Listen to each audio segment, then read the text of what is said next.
Welcome to the Learning Pines YouTube. We hope this video helps. Hello everyone.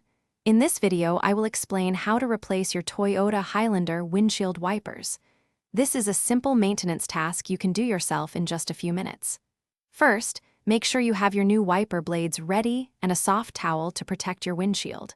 Always park your vehicle on a level surface and turn off the ignition. Don't forget to engage the parking brake for complete safety before you start working. Now, let's remove the old wiper blades. Carefully lift one wiper arm away from the windshield until it stands upright. You'll see a small tab or button where the blade connects to the arm.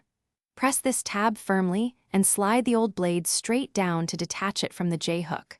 Once the blade is off, gently lower the bare wiper arm back onto the windshield, making sure the towel protects the glass from scratches. With the old blade removed, it's time to install the new one. Lift the wiper arm back up. Take your new wiper blade and align its connector with the J-hook on the arm. Slide the new blade upward onto the hook until it clicks securely into place. Give it a gentle tug to ensure it's firmly attached. Repeat this exact process for the other wiper arm, making sure both new blades are properly installed. Finally, let's perform a quick check. Gently lower both wiper arms back onto your windshield.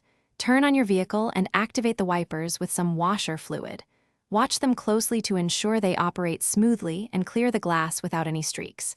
For the best visibility and safety, it's recommended to replace your wiper blades every 6 to 12 months or about twice a year.